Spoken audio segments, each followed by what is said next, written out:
사도행전 23장 12절에서 16절까지 우리 천천히 한 목소리로 같이 읽겠습니다. 12절에서 16절 함께 읽습니다. 시작. 날이 새매 유대인들이 담을 지어 맹세하되 바울을 죽이기 전에는 먹지도 아니하고 마시지도 아니하겠다 하고 이같이 동맹한 자가 40여 명이더라. 대제사장들과 장로들에게 가서 말하되 우리가 바울을 죽이기 전에는 아무것도 먹지 않기로 굳게 맹세하였으니 이제 너희는 그 사실을 더 자세히 물어보려는 척하면서 공회와 함께 천부장에게 청하여 바울을 너희에게로 데리고 내려오게 하라. 우리는 그가 가까이 오기 전에 죽이기로 준비하였노라 하더니 바울의 생질이 그들의 매복하여 있다 함을 듣고 와서 영내에 들어가 바울에게 알린지라. 아멘. 네, 인사합니다. 오직 예수님, 예수님의 은혜와 평강이 넘치시기를 축원합니다. 아멘. 네, 오늘 함께 읽으신 사도행전 23장 12절에서 16절 오늘 본문을 토대로 사명받은 바울에게 있었던 일이라는 제목으로 말씀 받겠습니다. 사명받은 바울에게 있었던 일. 사도 바울이 예루살렘에 올라가서 예수님께 처음에 이제 고초를 당하다가 자기 변호, 자기 복음을 변호하고 복음을 증거했습니다. 유대인들의 난동이 일어났죠. 대적이 일어났고 그리고 공회에서 복음을 증거할 때에도 그들의 적대적인 태도가 노골적으로 드러났습니다. 하나님께서는 천보자, 당시에 로마의 군인들을 통해서 사도 바울을 보호하셨죠. 하나님의 은혜였던 것이죠. 자, 이런 여러 가지 정황 가운데서 예수님께서 사도 바울에게 어저께 우리가 나눴던 말씀대로 예수님 직접 사도 바울에 찾아오셨습니다. 찾아오셔서 그렇게 해서 말씀하시죠. 바울 곁에 서셔서 직접적으로 두려워하지 말라 이렇게 말씀하시면서 사명을 주시는 그런 장면이 나타납니다. 당시 세계 최대의 국가였던 로마에서도 네가 복음을 증거하여야 하리라 이런 말씀을 하셨습니다.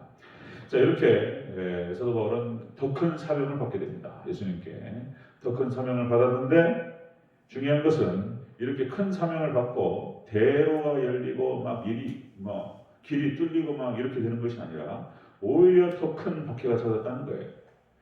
이게 사단의 역사는 그렇습니다. 귀신같이 알아요. 귀신같이 알고 사도 바울을 죽이려고 사단이 역사하는 것을 볼 수 있습니다. 그런데 또 여기서 예수님께서 또 보호하십니다. 자, 우리 자세히 좀 살펴보도록 하겠습니다.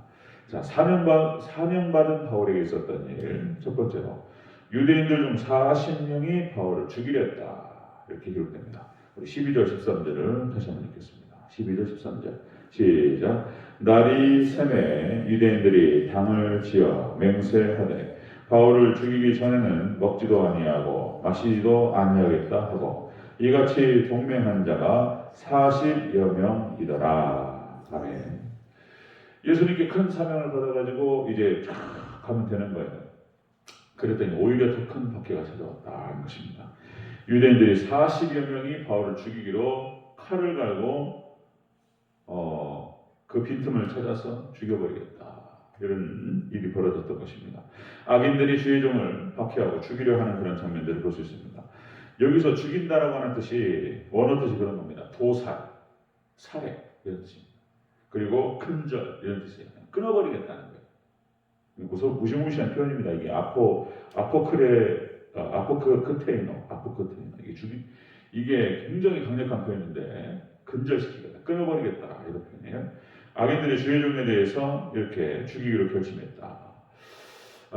구속의 역사를 살펴보면 항상 그래왔습니다. 하나님의 종들에 대해서 사단이 상당히 적대적이죠.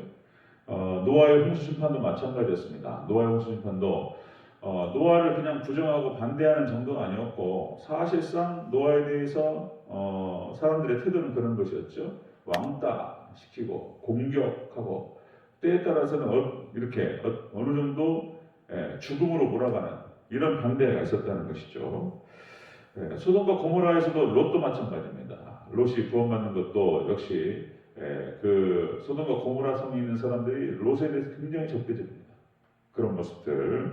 그리고 애굽의 바로는 모세를 죽이려고 했었고, 그 대적하는 것이 아예 그냥 없애버리려고 했다는 것이죠. 사사시대 때 사사들에 대한 그런 대적들도 마찬가지고, 다윗을 죽이려고 하고, 엘리야를 죽이려고 하고, 죽이려고 합니다. 이세벨이 독이 막 바짝 올라가지고, 죽여버리겠다. 또 엘리야가 또 도망가죠. 또 도망가고 막 이런 일이 벌어집니다. 자, 신약시대에 와서 마찬가지로 사도들을 이렇게 악한 무리들이 죽이려고 했다라고 하는 것입니다. 자, 이런 어떤 구속사에서 나타나는 주의 종들의 모습을 쭉 봤을 때에 역시 예수님의 모형이고 예수님 예표고 예수님의 상징이고 예수님의 모습들이에요. 이들이 고통당했던 것은 예수님께 고통당하신 거예요. 이런 모습들이 좀 나타난다. 그런데 이렇게 사탄 마귀 귀신의 역사가 나타날 때에 이렇게 대적하고 그리고 주의 종들을 갖다가 죽이려고 할 때 역시 하나님께서 막으십니다. 하나님 막으시고 하나님 다 보호하셔요. 자, 그런 역사들이 기록됩니다. 자, 사도 바울이 사명을 받은 사도 바울이 있었던 일이 뭔 일이냐? 악인들이 죽이려고 했다는 것입니다. 죽이려고 했다. 자, 두 번째 보면요. 사명받은 바울에게 있었던 일 두 번째로 바울의 생질이 암살자들의 매복을 알렸다. 이렇게 기록되죠. 15절 16절 보셨습니다. 시작. 이제 너희는 그의 사실을 더 자세히 물어보려는 척하면서 공회와 함께 천부장에게 청하여 바울을 너희에게로 데리고 내려오게 하라. 우리는 그가 가까이 오기 전에 죽이기로 준비하였노라 하더니 바울의 생질이 그들이 매복하여 있다 함을 듣고 와서 영내에 들어가 바울에게 알린지라. 아멘. 바울의 생질이 암살자들의 매복 상태를 알렸습니다. 바울의 생질이 이제 여기서 알렸다라고 하는 표현이 뭐냐면은 선언하다, 선포하다, 보고하다 이런 뜻이에요. 보고하다. 그러니까 악한 자들의 숨은 계교에 대해서 이렇게 숨은 어떤 괴계에 대해서 하나님께서 생질을 통해서 알리게 하셨다. 이 생질이 조카죠, 조카. 그러니까 이제 주석을 보니까 당시 이제 사도 바울의 누님이 같이 살고 있었다 그때. 그래서 이제 그 조카가 있었다 이런 또 기록도 있고요. 여기서 생질이라고 하는 이 원어 표현이 뭐냐면 휴오스라는 표현인데 이런 표현, 휴오스가 아들이라는 표현입니다. 아들, son 이렇게 번역됩니다. 그러니까 이제 바울에게 아들이 있었다 이것은 아니고 여기서 아들이라는 표현이 휴오스라는 표현은 이런 표현이에요. 그러니까 이제 빛의 아들들, 평화의 아들, 불순종의 아들 이랬을 때 막연한 어떤 그 후손, 제자 이런 표현입니다. 휴오스라는 것이 아들이라는 표현도 되지만 제자라는 표현도 되고 후손이라는 표현도 된다. 사도 바울에게 있어서 디모데는 이런 아들이었죠. 영적인 아들. 그러니까 이런 사람이었을 거라고 보는 거예요. 또 이런 견해가 있습니다. 어쨌든 이 생질이라고 번역된 이 사람을 통해서 사도 바울이 유대인들이 지금 매복해 있다라고 하는 사실, 암살자들이 있다라고 하는 사실을 알게 됩니다. 그리고 피하죠. 피하는 단계가 나타납니다. 그러니까 하나님께서 주의 종들과 하나님 백성들을 보호하실 때 그 보호의 방법은 그 경우의 수는 무한대입니다. 무한대. 하나님께서 어떤 형태로든지 보호하시고 우리를 지켜줄 줄 믿으시기를 축원합니다. 악한 자들은 공격해요. 우리를 어떻게든지 방해하려고 하고, 근데 하나님께서는 또 역사하셔요. 철저하게 보호하시고 또 지켜주십니다. 하나님께서 사명이 있는 자는 죽지 않아요. 또 이제 어떤 형태로든지 하나님께 영광 올려드리기 위해서 때에 따라서는 순교도 하고 그러지만 사명이 끝나지 않으면 죽지 않습니다. 돌에 맞아도 살아나요. 뱀에 물려도 안 죽습니다.